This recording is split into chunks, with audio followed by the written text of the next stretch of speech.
to have you. I hope that you continue to join us. We are the third Tuesday of every month as of now, and we'll let you know if we ever change the day of the week or something like that, but that's what it's been for the last 5 years. And this event, just a little bit of history, has been at the iLab at UVA at Darden for the last, again, since 2015 is when we started this, and we've been very grateful for that partnership with the Batten Institute and with the iLab to host this event live.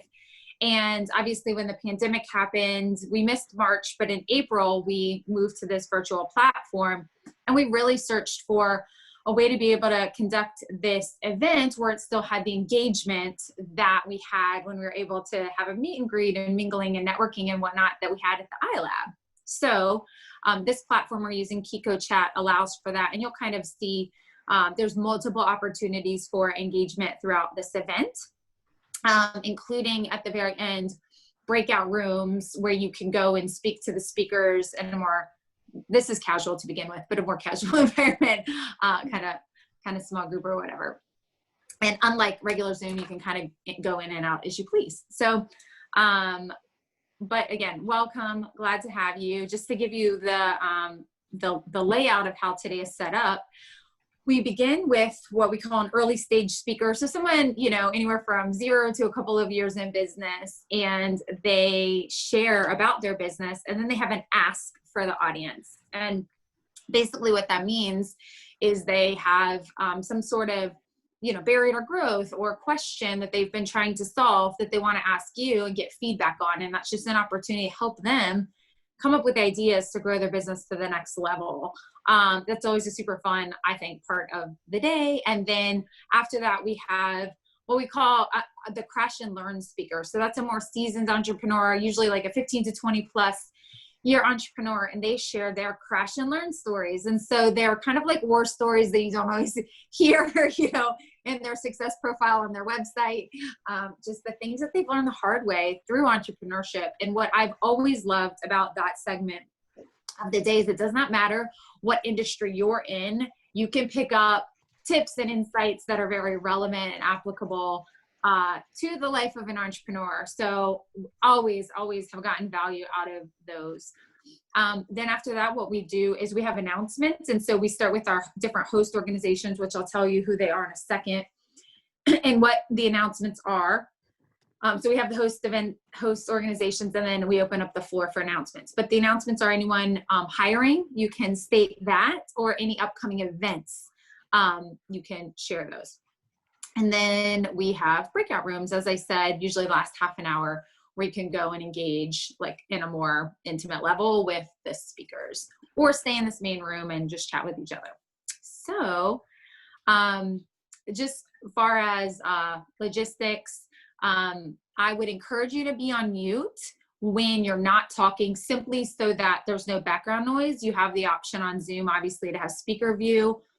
And so if you want to select that, then the person speaking would be in the dominant screen. And that way your, you know, coffee maker in the background, like mine is going on right now, doesn't, you know, interrupt and take over the screen. So I just ask that you be on mute if you're not sharing, but then whenever you do have something to say, just simply unmute. At the point where we engage with others, I might use the hand holding, that'd be wild. The hand raising feature on Zoom, if there's a lot of people who want to speak at once, and if nobody's talking, you can speak up. I can guide how to do the hand raising feature, but everyone's computer is different, I know, but sometimes it's under the participants section, sometimes it's under more, but if you can't find it, just speak up, like I said, at that point in time.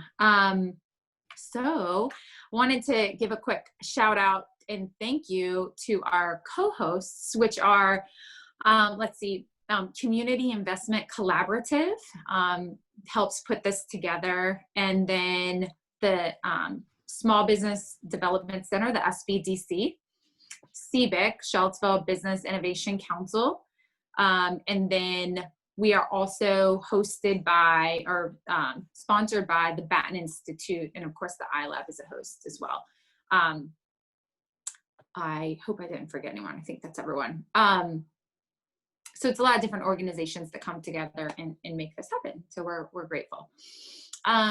So I want to go ahead and kick off, and we can just jump right in with our early stage speaker. I wanted to welcome Rock and Megan Watson, and I want to tell you a little bit about them real quick.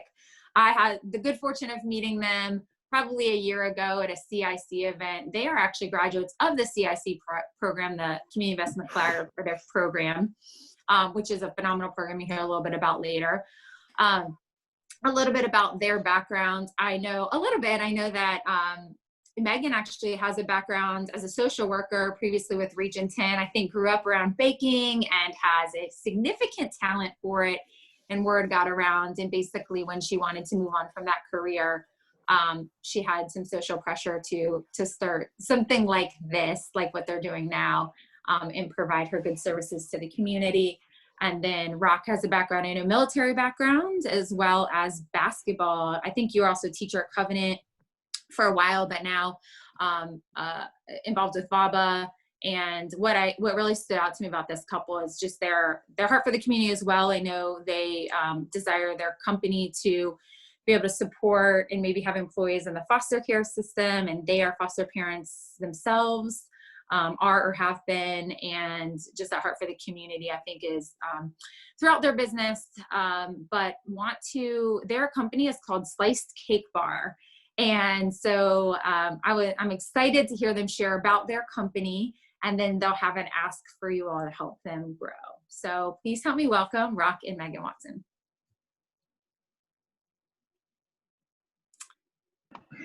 Yeah. All right, you guys have the floor. All right. Good morning, everyone. It's kind of funny that Rob Archer is on here with us because he and his wife, Sandy, have been pretty integral in the formation of our business. We've known Rob and Sandy for a very long time. And when we were just kind of in the beginning stages of trying to figure out whether or not this was a good idea, we actually had them over to sample cake. So, so it's really good to see Rob on here this morning and to be able to talk to you guys about how this all came about. And I'll let Rock start that. Yeah, so I guess we're in our, beginning of our fourth year with Sliced Cake Bar. So this was something that has been, I guess, stirring in Megan's heart or just her mind for several years. Hope mentioned that Megan was a social worker, Region 10, for many, many years.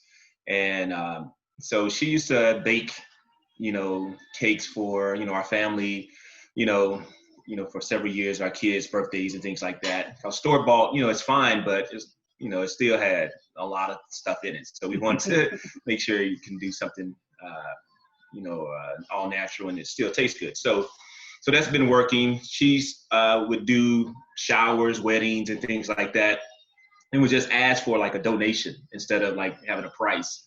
So we're like, okay, that's fine. And then I think one time she did a wedding for a friend, and and then she just still asked for a donation, and then the friend only gave her like less than what it costs for the product or the ingredients. So she was kind of like, I don't know about that. And I'm like, well, charge, what you're worth. So we took a trip to Dallas, and we went to this cake place, and it was the rave. It was like a popular place in Dallas. And, we went in, sampled the cake. We love cake.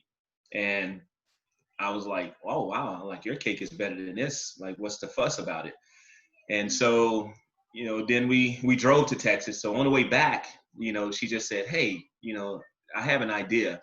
And this is something I've been thinking about. And just going into that cake place kind of, sparked that. And we, 22-hour drive, we're brainstorming of what would a cake shop in Charlottesville look like, and instead of being just your ordinary bakery, dime of a dozen type of bakery in Charlottesville. Like, we want to be different. We just don't want to be the same. So she came up with, a cake bar, a spin on a bar, where, we would sell cake by the slice. That would be the main beverage, if you will. And so she started thinking like, well, what else, can you get in a bar? Like, well, you can get shots. Then so she came up with the buttercream shots. We're like, oh, okay, that's a good idea. Now, then we started rolling with it, you know, and like, okay, what do you do at a brewery or, you know, wine you want to go tasting? Like, well, they have flights. So like, well, how can you make that into cake? So, well, we have a flight of cake. So we have cake flights. So that's what you see behind us in our background, cake in a cup. So we started doing that. And then that's when we approached Rob and Sandy Archer and like, hey, you know, you guys been in business, startups and things like that. Like, you know, what do you think of this concept? Could this work here? What would be our thing? How can we be different? And I think that's where Megan started thinking about, like, we could be a mobile pop-up bakery and selling cake by the slice and our flights and buttercream shots. So that's kind of what we went off of. And so from there, you know, I think we just started inviting friends over, having like tasting parties. Like, what do you guys think? Be honest, you know, give us all the feedback and things like that. So that's what we kind of started with. And we did one pop-up with, it was a local group of Charlottesville that does a lot of pop-ups. So we joined them at a winery, Early Mountain Vineyard. And from there, I think word of mouth kind of took off. So our whole plan was for this to be like a side gig, if you will. We would do like one event, you know, 1 or 2 events a month or something like this, kind of just on the background. But word of mouth started happening, started getting a lot of calls from different wineries and things like that. So we're like, okay, we're gonna pick up the, you know, the process. So from there, we like, well, if this is gonna be kind of almost like a semi-full-time thing, we may want to kind of learn the business a little. So I kind of started looking into trying to different schools as far as MBA to kind of learn the business a little more. And I'm like, oh my goodness, this is going to be, you know, another 3 to 4 years process of, you know, going through that. And we ran into a guy, one of our Charlottesville pop-ups, Cordell. Yeah, Cordell. And he was talking about CIC. And we're like, well, I never heard of that. So we researched it and we gave Shannon a call and, you know, went through the interview process and was able to get into a class. And from there, you know, I thought like, wow, this is an amazing organization where, you know, I think with the MBA course that I was trying to get into, I'm like, this is a condensed type of MBA course. And, you know, just with the mentorship, just the connections and networking, all the people, you know, like you guys, you know, that really, you know, just kind of helped us, you know, focus on direction that we wanted to go. The things that we didn't know, you know, you try to ask the questions like, well, I don't know what to ask, you know, because I don't know what I don't know yet. So that was one of the things. And it was amazing just to go through there. And just from there, you know, things just kind of started picking up.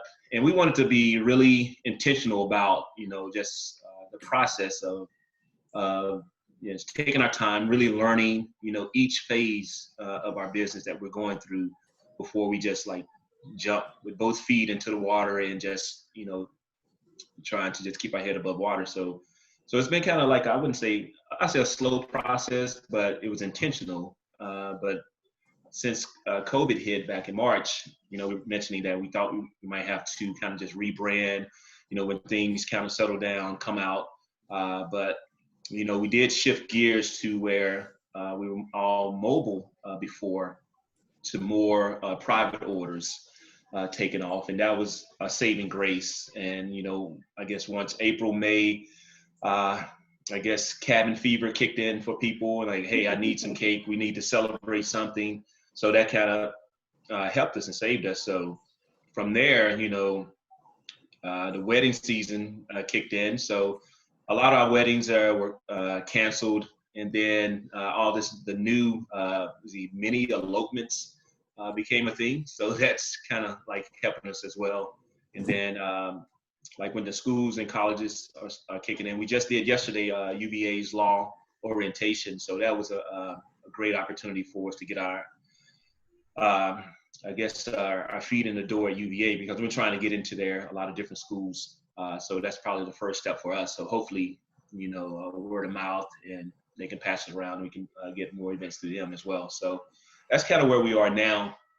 I think in March we were supposed to join and share a kitchen with Sandy Archer. She's a caterer, flavor, exceptional catering. But with COVID, that pushed everything back. But then April and May took off, and that allowed us to move in June. So we've been in a commercial kitchen since June, and that's really been very helpful. We were doing it out of our home kitchen, and it just got too small and crowded. So now we have plenty of space, and production has picked up as well. So that makes a lot of things easier. As before, our home oven, we can put I think 6 cakes in there at the most, but now we're almost 20 cakes in the oven at once. So that's really speeding the process up. So that's kind of where we are now. We're in the growth process right now. So it's because it's just Megan and I that's doing everything. So a jack of all trades for me, not being the main baker. So, but I'm learning a lot of different techniques and things like that to kind of take some things off her plate. So right now, I'm the main cake pop maker. So they call me the cake papa. So that's my specialty now, so I'm just, trying to help her out so that she's just not overwhelmed with all the orders and requests that we get. So that's kind of where we are as far as our business. That's who we are right now. Awesome. Thank you for catching us up to speed and sharing. Now, did you have an ask, something that you're trying to solve for now that you wanted to get some advice on? Yeah, we did. Let me pull it up real quick. I know it's sent to Carolina. So right now, I guess a couple of things, and we can talk about that too, is knowing when to expand and, what all goes into that. We are looking into hiring some help.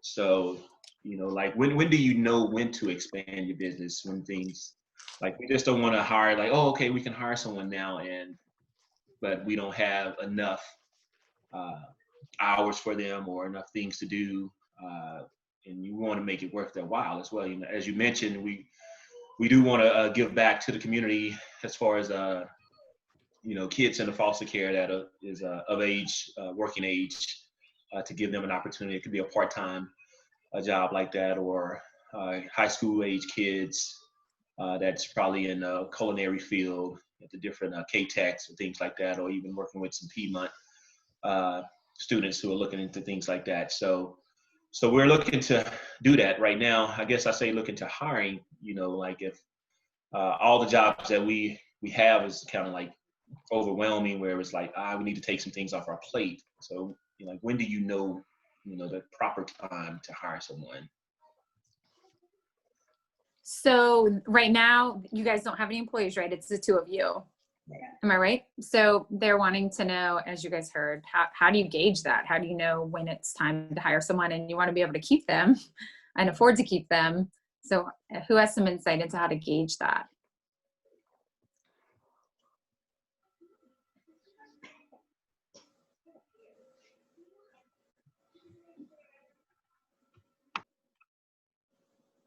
Does anyone have thoughts on that? Don? Thank you, Rock. This is Don. Before answering that, I guess I'm not hearing, what's your vision of how big you want to be? So to me, that's part of it, because do you want to hire some part-time people after school to fill in a few jobs? Or do you actually need to scale this 2x kind of thing? That's a really good question. I think we've pretty much decided that we need to keep the overhead as low as possible. So in terms of rent and things like that. So we've kind of tabled the brick and mortar location for now. And so how big do we want to add trailers? I mean, maybe we would be at multiple events at multiple times or at the same time. I think in terms of growth, that would be it. I guess because I'm thinking something different. Maybe that's very time consuming. Do you have enough margin in there to be able to supply desserts to restaurants? Are there other markets for your product? Which right, maybe it is. wouldn't take as much time. Yeah, and that's one of the things too that we're looking into getting to restaurants and stores. Right now, we're in the Crozet Mart the VP and we're providing cakes and flights to them, like on like every 2 weeks or something like that. And so yeah, that's kind of things we've been thinking about. Like we would have to, provide product that way. So getting extra help to take some things off my plate, her plate, things like that. So that's kind of like in our future, definitely to get into some stores and some restaurants.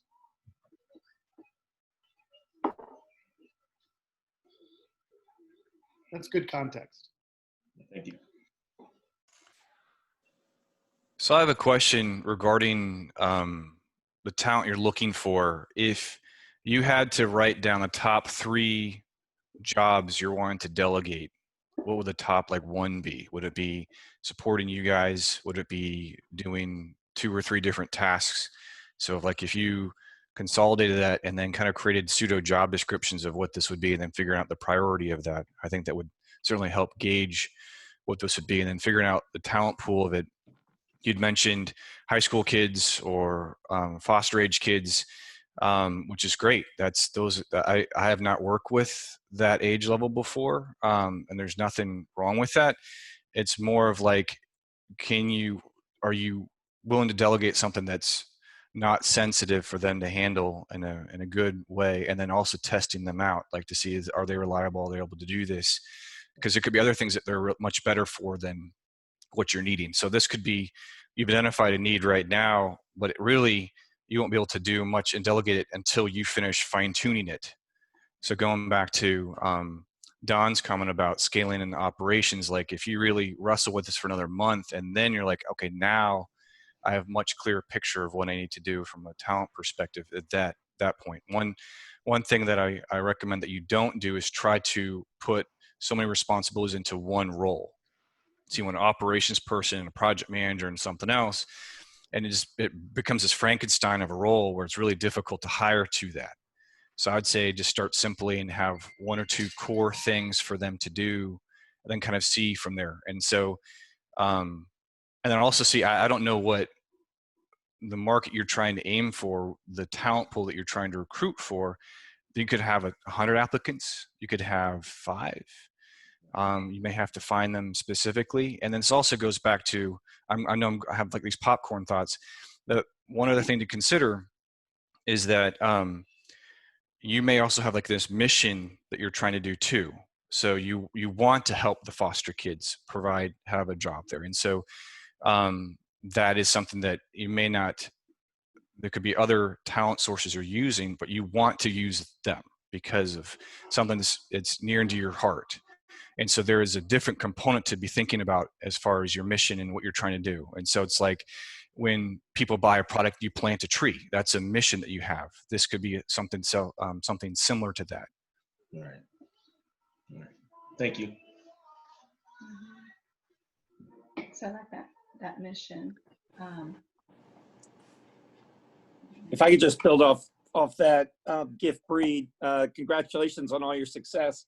I would say, and it's hard in the entrepreneur world, that to do a 5-year strategic plan may be something. Maybe you jump in the car and drive back to Texas and back, but trying to figure out what it is that maybe you get into the licensing business. Maybe you're going to license mobile cake bars all over the country and people pay you royalties. Well, that's a different hire than if you're trying to get somebody to, drive that bar in Richmond, Virginia. So I think you guys have to sort of see what it is that you want to do. What is your exit strategy? How are you going to get out of this thing eventually?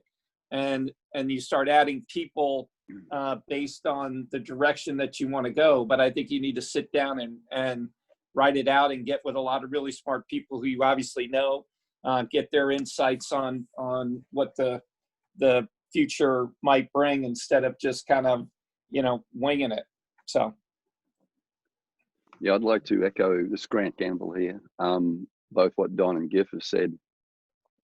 You sort of need to map that journey out a little bit. 5 years, who knows what it's going to be like, but I agree with Giff. You need that sort of longitude on it. That's a horizon, but you need to look at your short-term trajectory. I've got a number of clients that are in earlier phases than you, and my advice is always stay as lean as you can for as long as you can. But when you are going to add some team members, a couple of things to think about, and one really important one is what are the pain points for you guys, and try and take those away with somebody that's gifted and happy to do those things, because that reduces a lot of stress, a lot of pressure on you. So that's just a couple of thoughts.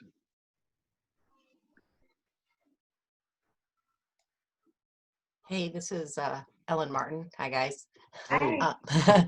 I just wanted to mention maybe another hiring source for you all if you decide that the thing that you need help with is actually the food preparation. I believe K-Tech has a culinary program, and they may have students which you can hire as interns during your more busy times, or because you may want if you hire the foster children like you were talking about, you may want them to be doing different things. I guess it depends on the person, but I just wanted to throw that out there as an option, especially if you we're building on what Grant said about staying lean long. Maybe an intern would be something that you could do at this point. Yeah, that's good. Thank you. Yeah, great idea. Anyone else have something to add? Insights into hiring?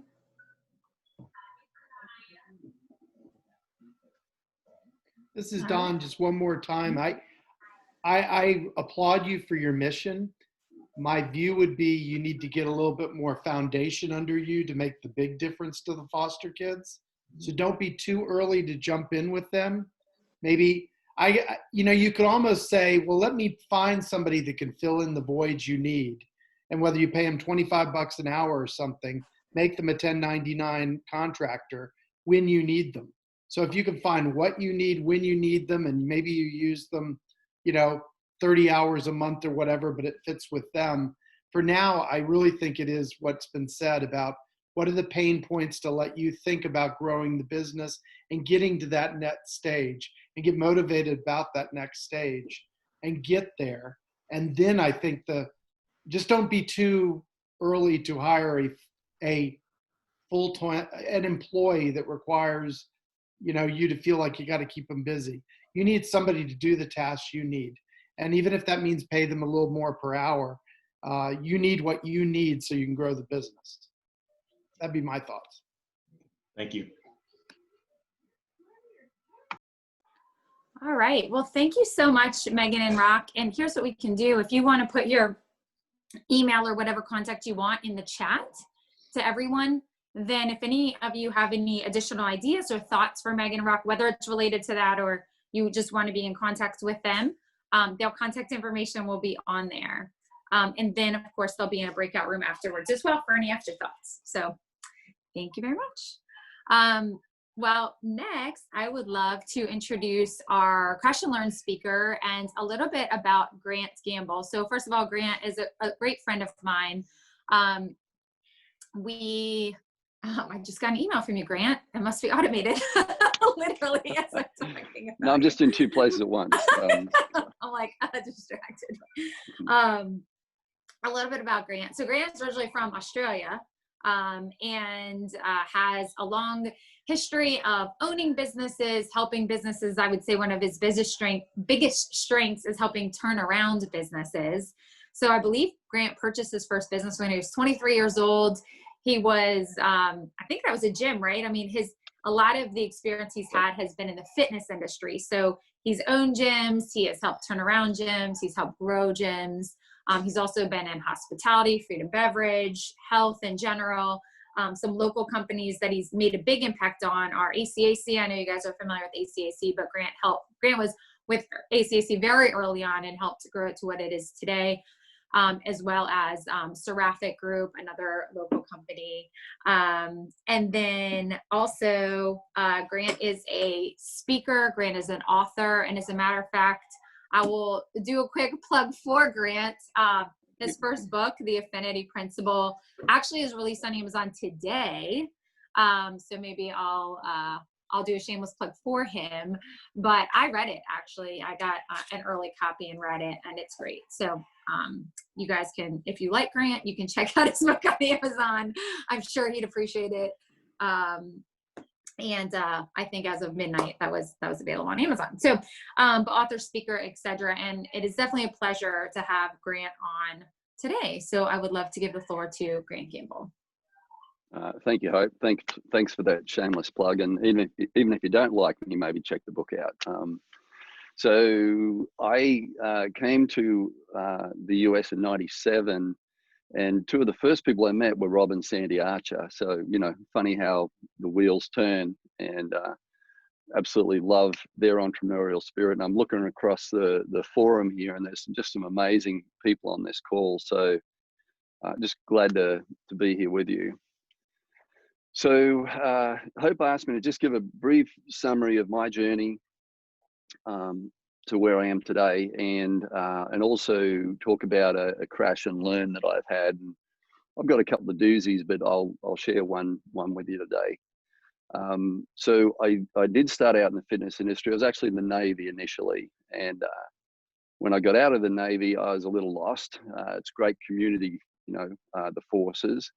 And so I ended up in the fitness community, and it was a really good thing for me. Changed my life. I had alcoholic parents. I, you know, always worried about going down that road. And to be honest, the fitness industry was the thing that sort of stopped me from, you know, derailing. And I just grew up in the fitness industry. So I was teaching classes, working on the fitness floor. I was working for $5 an hour back in those days, and I ended up in an assistant manager's position. Then I started, you know, or took an opportunity to travel, and I ended up in a little place called Cairns, which is up in North Queensland. Helped out in a club there, in a lot of ways, selling memberships, teaching classes, just putting some money together for the next leg of my trip. And the folks that had that club called me in on a Saturday and said, "Hey, we're closing the doors on Monday." I'm like, "Hang on, we've just sold 300 paid in full memberships for 12 months, and you're going to close the doors on all those people and all the other members that you have?" And the answer was, "Well, we have no choice. We've recouped everything we needed to pay our debts, and we're out of here. If you want to take the business on, you can have it, you know, for $10, you know, your nominal fee. But you take on the leases, the equipment, the property, and also you take on the responsibility for all those members that are paid in full. You're not going to get a cent from them in many cases for 6, 12 months. So to Rock's point before, not knowing what I didn't know, I'm like, "Oh, I could do this, sure," and did. And that was the beginning of my journey. So turned the club around. It had actually gone bust in that location 3 times. Turned it around, and had a great journey for 3 years. Ended up selling the business, and ended up taking on a large, you know, club group. Actually, it wasn't large at that point. It was 2 clubs in Australia, in the capital city of Australia, Queensland. Grew that to 12 clubs, and sort of got a reputation for building clubs and recovering, you know, failing clubs. So that morphed and, you know, turned into a lot of speaking engagements, and I was on the speaking tour for many years and bumped into Phil Wendell in San Francisco. So Phil was the owner of ACAC in 1997. And he liked my idea about creating a sanctuary for people, more of a wellness center than a fitness center, you know, less of a gym, more of a place where community could grow. And so he had me come over, and a 2-month contract led to an 11-year stint building ACAC. So went from a $3 million company to a $45 million company. And when I left in 2008, I was a senior vice president running the company, and you know, learned a lot in that journey. So since then, I've been in the fitness industry and out of the fitness industry. I'd always sort of been involved in a lot of different, you know, areas. But, you know, the journey for me continued to be one of changing lives. That was sort of my focal point. My intrinsic purpose was, how can I, you know, change the lives of the people that I touch? And so fast forward to today, I work with a lot of companies. I shouldn't say a lot. I've got a small cadre of companies that I work with that some are, you know, early stage startups, some are very mature companies that are trying to reinvent themselves. But I tend to work with companies that need transformation. and I love that. So that's sort of where I'm at today. To Hope's point, I do a lot of speaking these days virtually, which I don't enjoy anywhere near as much as being in an audience. But the book launched today on Amazon, so very excited, for that. But most of my day is spent, working with executives, sometimes in more a coaching format, sometimes just in a consultative format. But really enjoy those opportunities. So to get to the crash and burn story, so in 2008, when I left ACAC, I actually moved back to Australia to help my mum, who was really sick. And she needed a lot of help. And we gave her that help. And over a period of about a year or so, got her back on her feet and stabilized her. And I'd been working in a consulting role for the biggest or second biggest club group in Asia Pacific. And that was great, but got an opportunity to buy a facility that, or a couple of facilities, it was 3 clubs actually, that I knew very well because I'd set these facilities up many years back for friends. And so these 3 clubs were up for sale, and my wife and I debated, should I just stay with this role because it was turning into being the CEO of this large club group, very promising, or take on these 3 clubs that were failing. They were losing on paper $20,000 a month, but there was definitely a turnaround opportunity there. So we wrestled with it, and my intuition told me I shouldn't take it, and my wife told me I was being too conservative. I'm going with the easy road.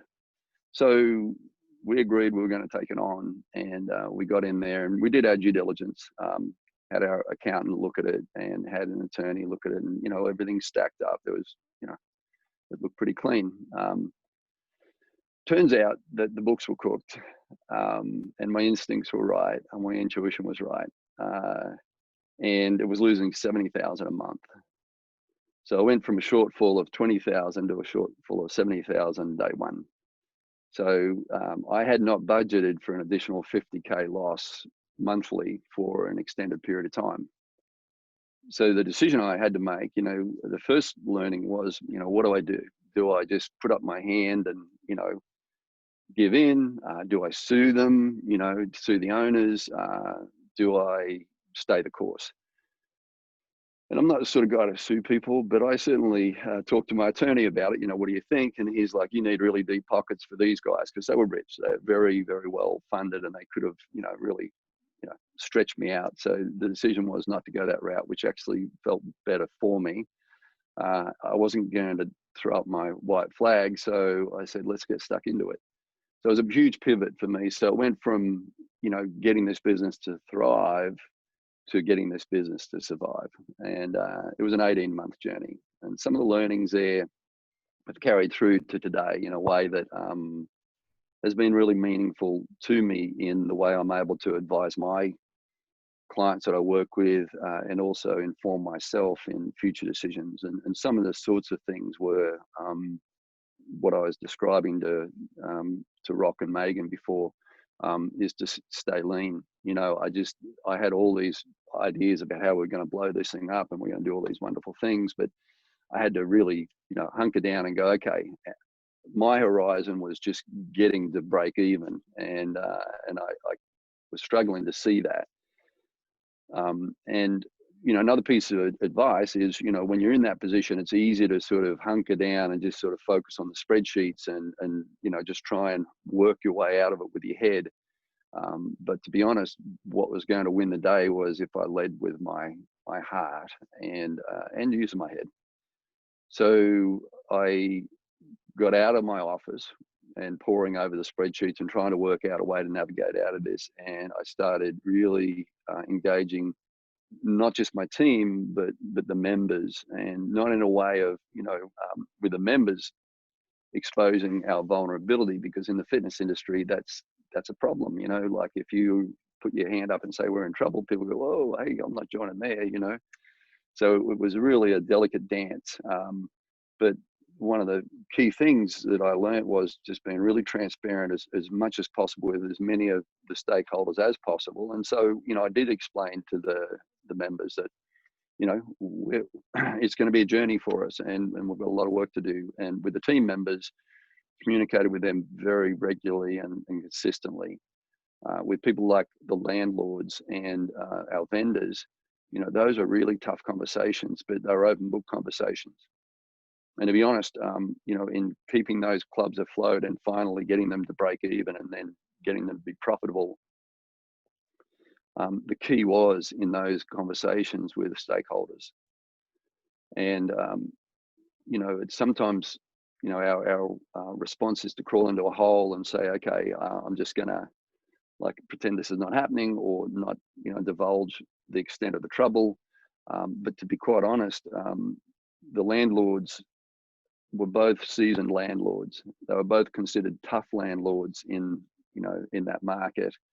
But I found when I went to them, not so much cap in hand, but just very transparently, and said, look, this is our situation. This is where we're at. This is how I think we can navigate out of it. But I really am going to need some assistance from you, and my goal is to make you whole. Luckily, they believed me. They'd seen some of the things I'd done inside the clubs, and some of the changes I'd already exacted in terms of marketing and so forth. They also saw me out on the weekend, traipsing the streets, trying to, drive business. They saw us doing pop-ups. They saw me and my wife working inordinate hours. I was opening the club, closing the club, and they really looked at us and said, okay, these guys are serious, and they really bankrolled us by giving us forgiveness on our leases to certain extents. And so, to bring that to full circle, when we got into the black and we started, driving, profit, we were in a position, we personally were in a really tough position, but at the same time, the company was in a good position. So it had no debt in and of itself. All the team members were whole, all the vendors were whole, and we were able to then, pitch the company to sell the clubs to two independent purchasers and make the landlords whole. And so, when we walked away from that, it was 18 months so to turn it around. And when we walked away from it, we walked away with nothing in our pocket, but we walked away with the whole, all stakeholders, being whole, including the tax department. So lessons in that, due diligence, you can't do enough. Just one lesson, what happened and how the books were cooked was the bank accounts were solid, the deposits were being made, everything was looked clean. But the manager that was running these clubs before we came in was actually not cancelling members, and Rob will appreciate this. He's been in the fitness industry. Members get pretty upset when you don't cancel their membership. And when I literally got in day one, the phone's running hot with all these people. I'm going to sue you. I'm going to do this. I'm going to do that. I canceled my membership 6 months ago. And so the revenue was coming in, but it was coming in under false pretenses. These people had cancelled or asked to be cancelled. And that's, again, one of the lessons for me was, or not even a lesson, the route we chose was we cancelled those members immediately. We were aware that they, wanted out. And that helped reduce, some of the fallout that could have occurred behind that. So the upshot of that, as I said, was many pieces of awareness that actually are informing me today as it relates to COVID, because a lot of my clients are in similar, at similar stress points of having to pivot, reinvent their business. It was interesting, Hope was talking about something this morning, in the earlier conversation, and she was talking about, owners saying or re-engineering their business rather than saving their business. And to be honest, that's a great perspective to have. And initially, my attitude when I found the hole that we were in was, my goodness, are we going to survive? We have to save this business. I know there was a mindset shift for me, and I can't tell you exactly where it was at. It was probably around Christmas, and we bought the clubs in July, where I went, no, no, we're going to re-engineer this business. We're going to make this business what it was always going to be. And that shift, I think, created some momentum and energy within the company, and certainly among the team, that really, I think helped us come out of it. And one of the other things I learned there, it's a formula I applied at ACAC when I first came to ACAC, and I apply it in every realm that I'm in. And it's, I describe it as great leadership leads to a great team experience, which leads to a great member experience or customer experience, which equals financial results. And the point there is, way early in the piece, in that, sort of in those tough circumstances, I kept looking at the financial piece. I keep looking at, okay, how can I fix that? When really what I needed to do was be the leader who was inspiring the team, who was giving the clients, customers, members an amazing experience, and the money would come.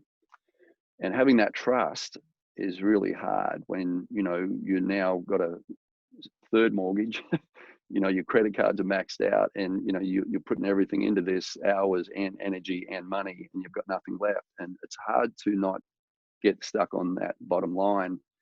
And if there's one piece of advice that I'd give that I truly lived through there, and I think that transition, as I said, around Christmas, was really saying, look, I can't do anything about generating or resolving this financial crisis any more quickly than I am. I've got to really focus on my people. And then, Hope, shared the book, but when the affinity principle, that sort of started the journey of compiling this book, because I really got to a point where I thought, man, there's some lessons here that I should share, because they're hard-earned lessons. I know any entrepreneur, like Rob and Sandy, anybody that's on this call that's had their tough times, that informs us. And it's always better if people can learn through a book than learn through, having to go through it. So that's sort of the journey. That's it. I'd love to, answer any questions or, respond to anything anybody has. Yeah. Thank you so much, Grant, for sharing your story. I know it was traumatizing when you were going through it, but just the insight that it's informed so much of what you do now is pretty powerful, as well as that mindset shift you discussed. But I'll open the floor for questions. So who has some questions for Grant? Hey, Grant, it's Giff. Hey, Giff. Thanks for speaking. So when you first did your analysis of the clubs when they were losing 20,000, and you get this surprise that it's now 70, did the strategy of how you were going to turn the clubs around change, or did you sort of stay the course? It just was, the hill was steeper to climb? No, it absolutely changed. Great question, Giff. My strategy was to, put in new equipment, like not holus bolus, but, there's a lot of things I was going to add, a lot of features, I wanted to bring to bear.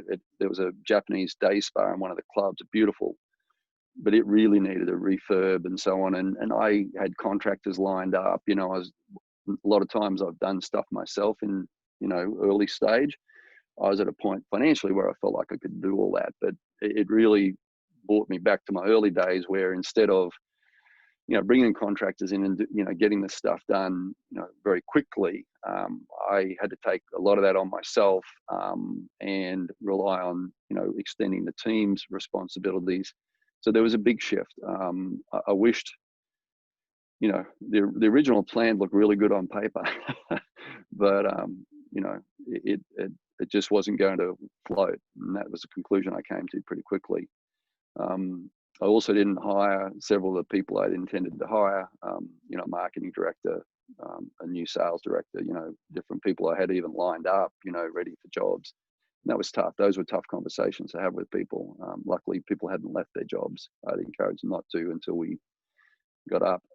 So there was a big shift in how we did it. We went from being, well-funded and, having a great, what I thought would be a relatively easy trajectory to break even, to being, a startup again, and luckily I had experience in that, but, it was experience I didn't want to be calling on at that point in time.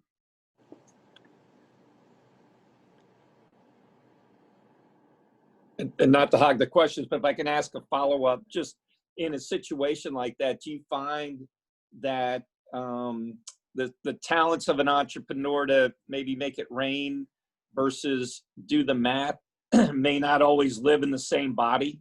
And how do you go and find or hire or partner with your weaknesses? Yeah, that's a great question, because one of the things I learned, with Phil Wendell, he said oftentimes what Rock said today, know what you don't know. I was pretty aware of the areas I wasn't strong in, that I really didn't enjoy working in, and had a plan to fill out those.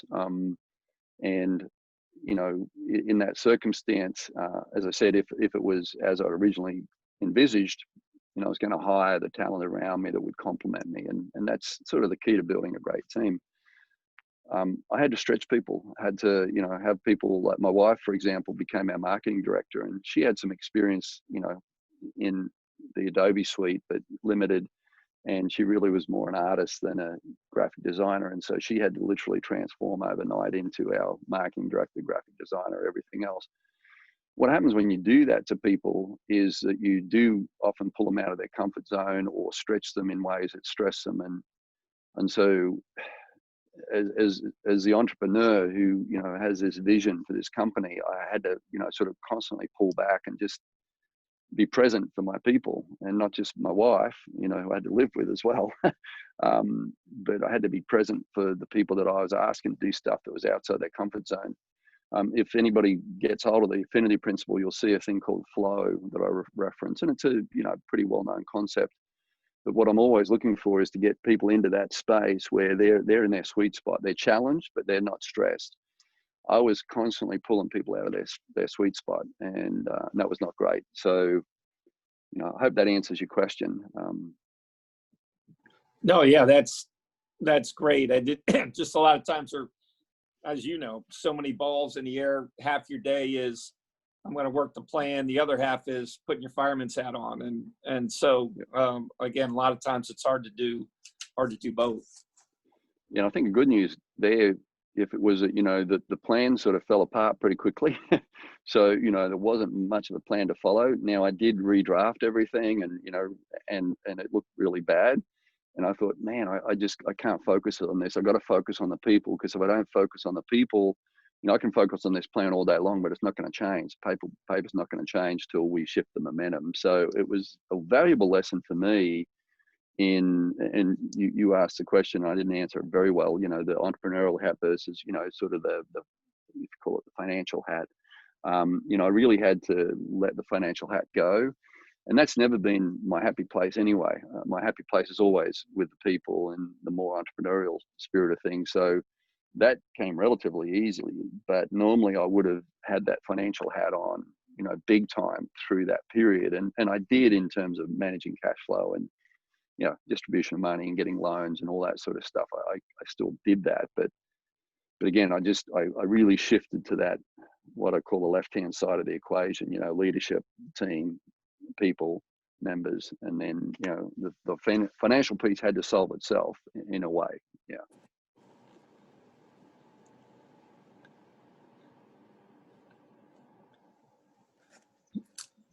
I'll go again. Hello. Go ahead. Sorry.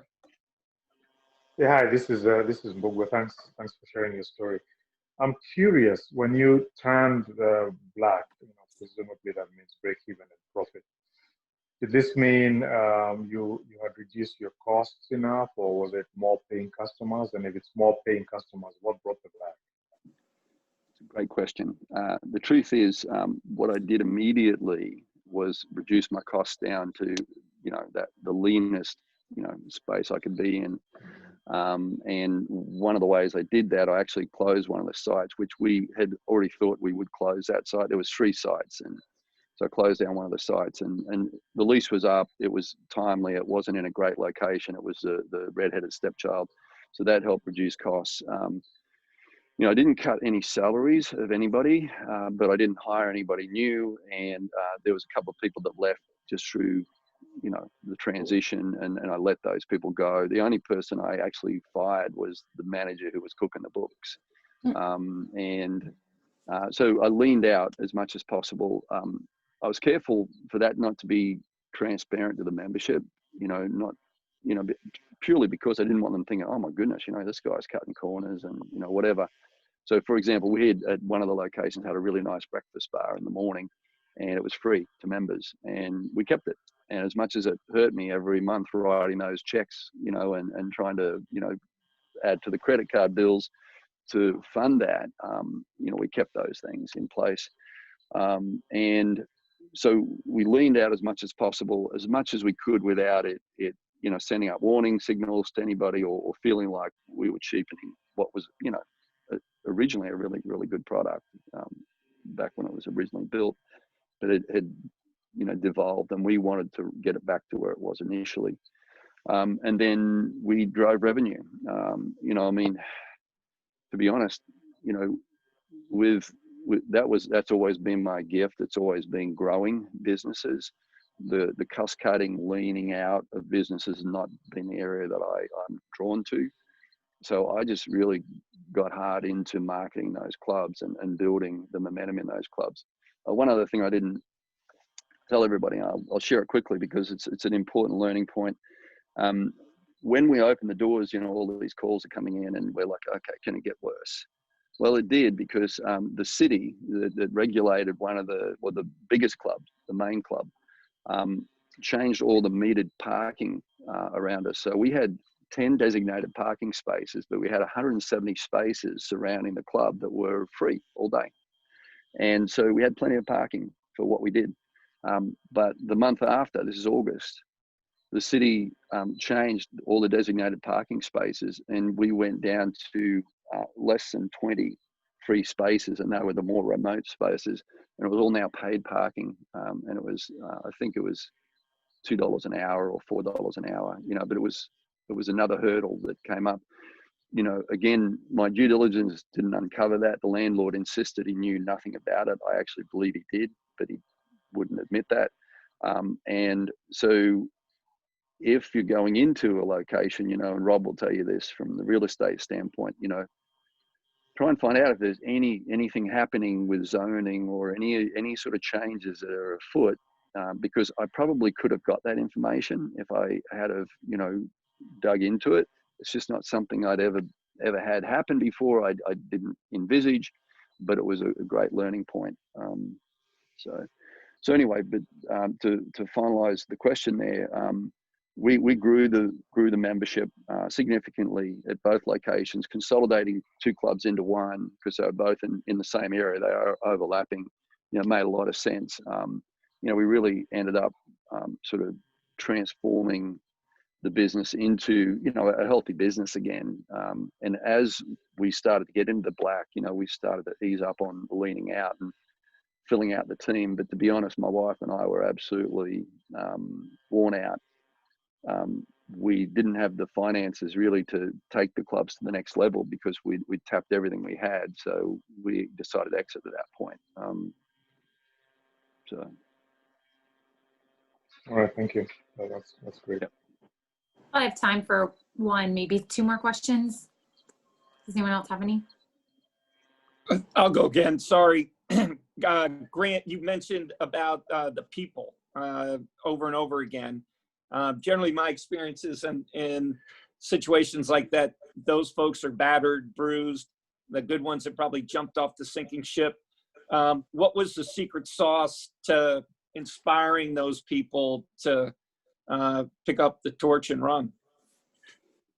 Giff, that's a very insightful question because in all the clubs that I've bought, and I've bought 3 sets of clubs in my history, everyone's been bruised and battered. And, these people have hung in there oftentimes and missed paychecks or, gone through several iterations of owners and whatever. And trust is like, hard to come by. So in each case, before opening the club or reopening the club or changing the shingle on the door on the Monday, I've met with the entire team and I've really, shared my intrinsic purpose, what drives me, which is to change lives. It's always been my thing. I've shared a little bit of my history, which, you know, hopefully gives some confidence, because I've got a history of resurrecting clubs, and you know, anybody that checks it out can see it, you know, and so what I would do is meet with the team and just try and begin to build trust. Now, they're not going to trust me just on what I'm saying. They're going to actually trust me on what I do. And that was the other piece of it. You know, in this particular circumstance, it wasn't me by myself, which it had usually been. It was me and my wife, and we worked harder than anybody. We worked longer hours, we did more, and we got our hands dirtier than anybody in the company. But people began to realize we were serious. You know, we weren't going to roll over. We were serious about not just making the business work, but about taking care of them. They never missed a paycheck. They never felt slighted by the circumstances we found ourselves in. I never laid blame or, you know, anything on them, although I'm sure many of them fielded these calls from these members prior to us starting. But I really had to sort of look forward. And you know, what I found, it was interesting, in my first or second club I bought, everybody told me with that club, look, you need to get rid of all those people. Like, they're terrible. Like, you need to like clear the decks and start again. I'm like, wow, wow. And so I get into the club and I talk to the team, and two people, I tell them what I'm expecting. I do lay out very clearly, guys, this is what I'm expecting. You know, we need to, you know, treat our members with such care and such compassion. And, you know, these are the things I am expecting. If you don't feel you can do that, that's okay. You can vote with your feet now, but if you're going to stick around, these are my expectations, and they're high, you know. And we had 32 team members, part-time, full-time at that club. 2 walked out, 2 out of childcare, funnily enough. And they go, nah, I'm just here for the paycheck, you know, like, thank you. And I'm glad they did, you know, it was really smart of them to do that. But in terms of those people, I didn't fire anybody. I mean, there was still those same 30 people plus a whole bunch more in that club when I sold it sometime later, you know, many years later. The truth is, a lot of times it's not the people that are broken, you know, it's the mixed messages, the lack of communication, the lack of trust, you know, lack of integrity. There's all these things, you know. And so in terms of really inspiring people, getting people to, you know, connect to the mission, you know, firstly, it needs to be a little bit in their DNA, but most people in the fitness industry have that DNA. They want to change lives. They want to help people. That usually works. But the other piece of it is getting them, you know, to trust you over time and see that you're going to continue to, you know, to do the things you said you were going to do, and hopefully more.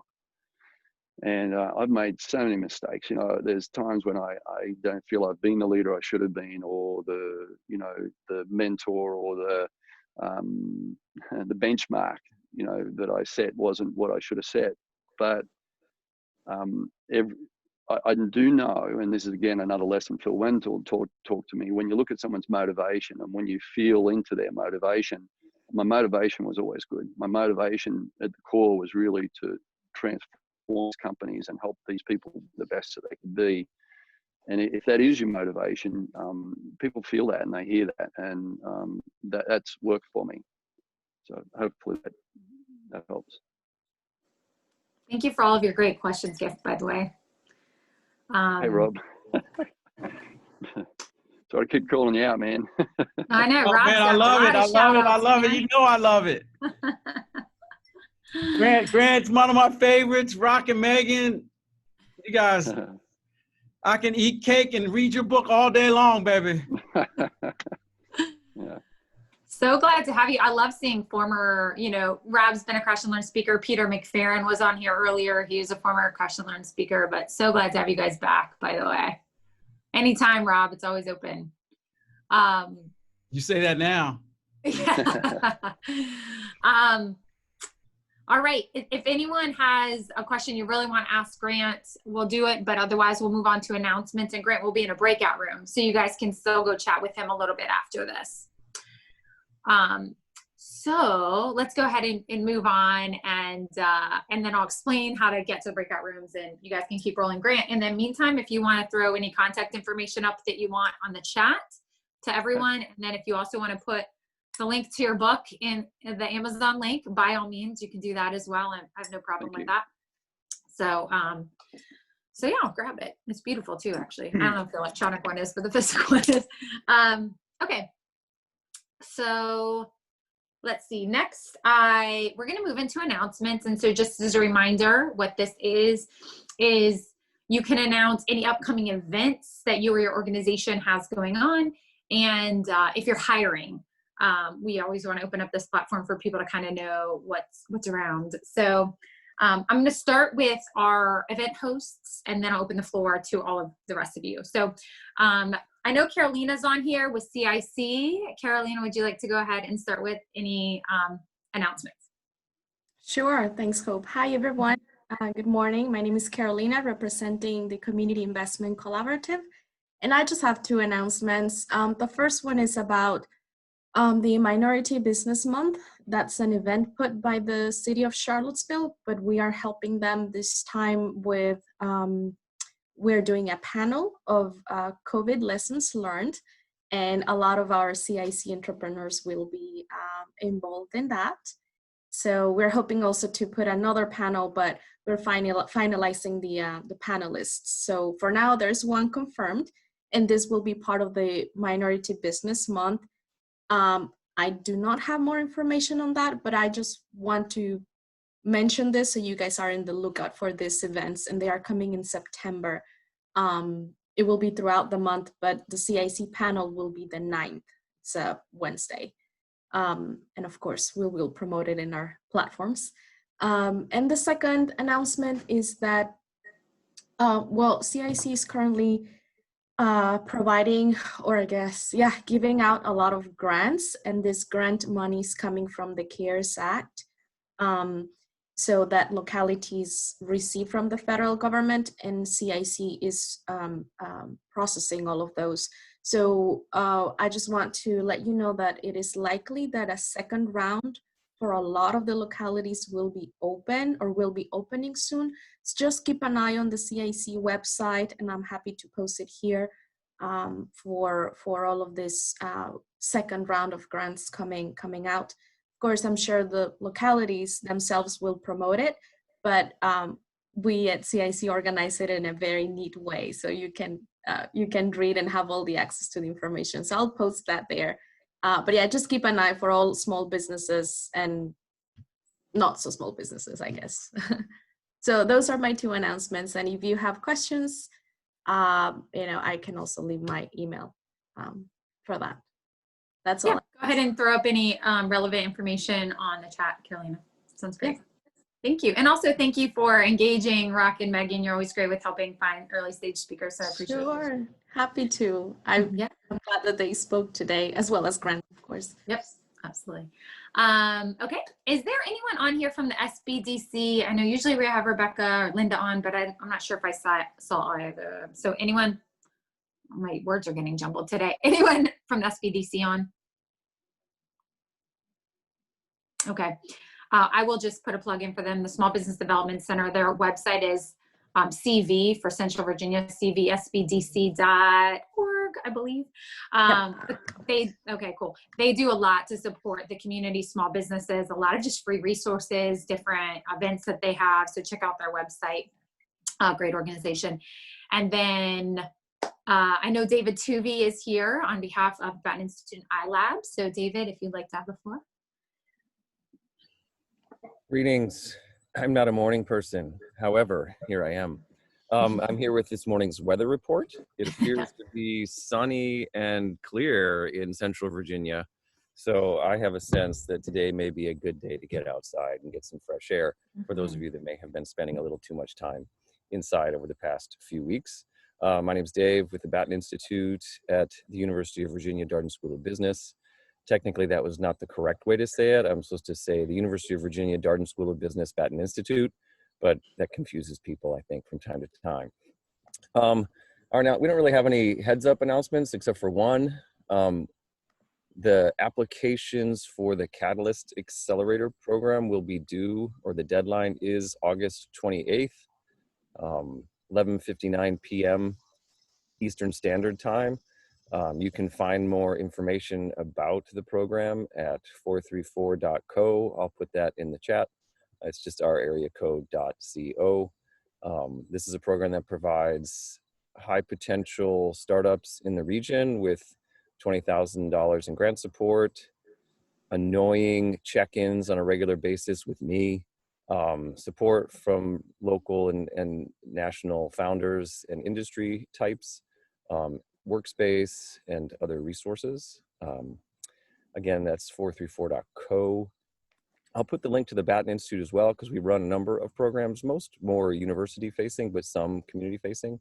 And then our summer program, Venture Lab, now called Venture Lab, finished up in early August. So we'll see which of those startups kind of persist now into the fall and hopefully become part of the Charlottesville community at large.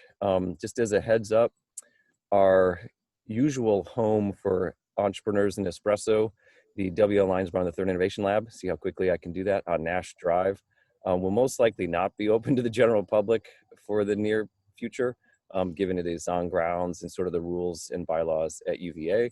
However, we are getting some additional space to replace that space that'll open up sometime later in the year, I think. But again, because they're on grounds, they're going to be kind of off limits for some of us. Only some of us actually at UVA right now, just so you all know, are able to go on grounds on a regular basis. Most other employees have been asked to work from home. So that was a little long, but I think given the university is part of the community, it can be helpful for you to know kind of what we're dealing with as well. All working from home along with our kids, then we'll go to class at home. So hopefully everybody has a really great internet connection over the next few months. Good morning. Thank you, Dave. So you guys, as Dave alluded, this is where the iLab is where we used to meet in the real world. And so you can just stay tuned to my LinkedIn, to emails on CBIC and all the different organizations on whenever we do go back where they will be held. But I have a feeling we'll be on here for a little bit longer.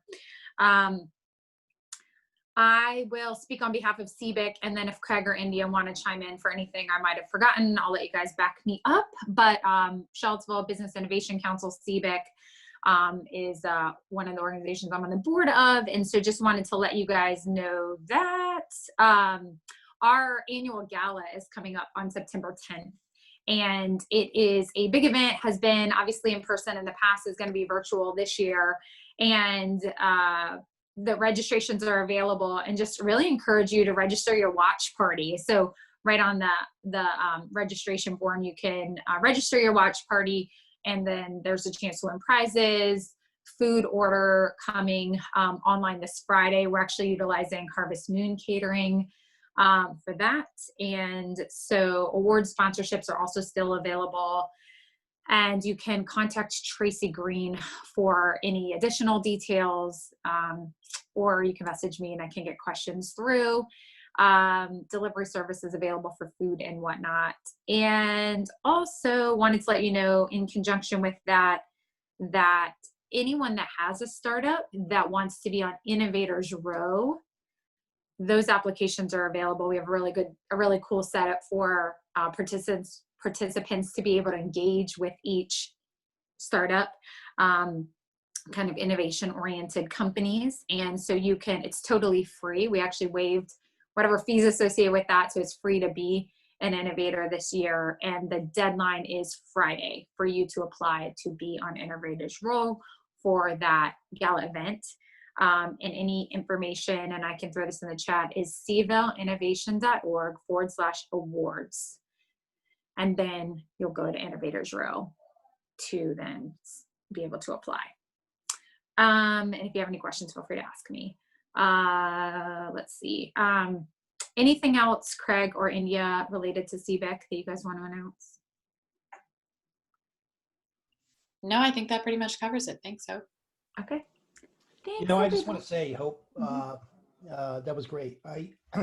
The gala is going to be really interesting. We have this format where you're able to come in and it's going to appear like a ballroom, and it's going to have, I guess it's a little bit more, it's going to look like, you're planning a wedding and you have all the seating tables there planned out. But the great thing about it from a networking standpoint is you're going to be able to hop from table to table, see people that you want to see, There's going to be LinkedIn profiles attached to people so you can know who they are. So I really encourage you to do it. We're going to have entertainment and a lot of different things in addition to the presenting the awards, of course, which we do every year.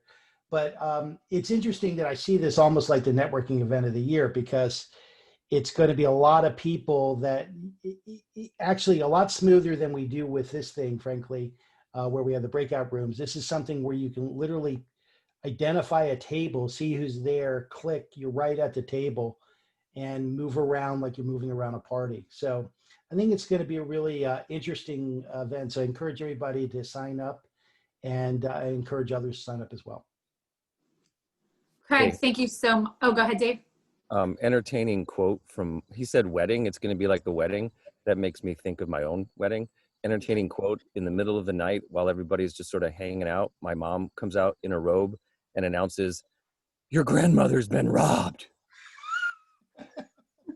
There was nothing wrong. She just lost her purse. We found it, but it's something that I still remember. By the way, David will not be speaking at the Craig, I really appreciate, Craig is on the planning committee. I think Kim is as well, right? Kim Wilkins.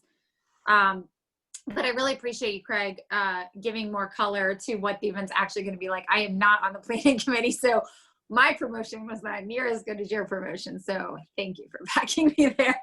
Yeah, we're going to music, local artists, we're going to interspersed, and it's going to be a lot of fun. Awesome. Cool. Well, I hope to see you guys there, all of you. All right. So we will open the floor to any other announcements. Any of you guys, your organizations, again, hiring or any upcoming events you want to announce, then you have the floor.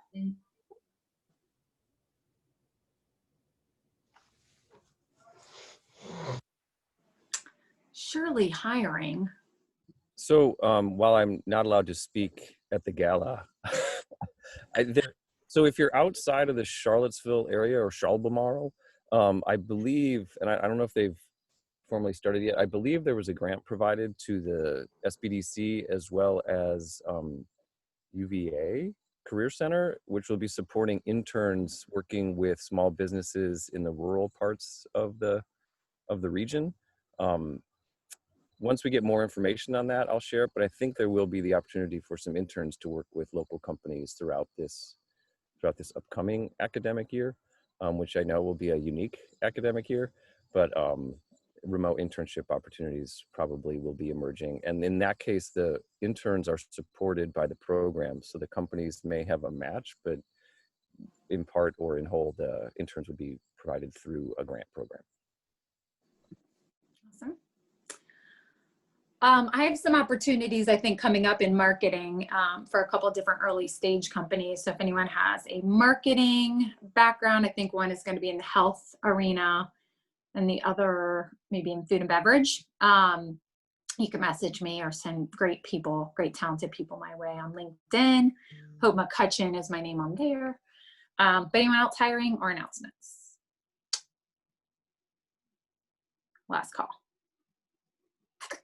Okay, so here is what we will do now. Any of you guys that want to download the chat or write down some of those links, then by all means. I don't know, Craig, Randy, if you could throw CBIX on that for me or the link for the awards gala, because I didn't do that yet. I did it. Awesome. Oh, Kim, thank you. Okay, so here's what happens now. Now we have the breakout room. So just to explain that, this room will remain open until 10. If you are talking still at 10 and it just like shuts down, that's why. It's not that, you know, whatever. But this room is open until 10. And then if you go back to the original link, the Kiko chat link, it should still, so you guys are probably in some sort of Zoom application or a browser or whatever, but your Kiko chat link should still be open on your computer in a browser. So you can just flip over to that. When you get to that link and you scroll down below where the join me what or join now was, there's actually some other rooms. And so I'm going to do it right now while I'm talking to you. So when you scroll down, you see the main meeting space where we are now. And then there's a space called iLab Makerspace. And it says meet our early stage presenters here. And then it says enter. So that's where Rock and Megan are going to go. And then Grant, you will go to the idea well. It says meet our crash and learn presenter here. India, quick question. The iLab Cafe, is that an open room or not? I don't think so. Let's just stick with the first two that you were. Okay. So don't go to the third one that says you can make up a name for it or whatever. So Rocket, Megan, Grant, if you have any questions, just stay in here and ask if you can't figure out how to get to it, but you just hit enter. And then anyone else, just so you know how this works, you can join, you can stay in here, you can join one of the other rooms, and you can always leave and come back. But this platform allows you to come and go as you please. So you can go to multiple rooms, you can do whatever you want, basically. So I will stay in here for a couple of minutes just in case anyone gets lost and they want to come back here, and then you can see kind of visually it looks like the iLab. So again, thank you everyone, the iLab, for being our host.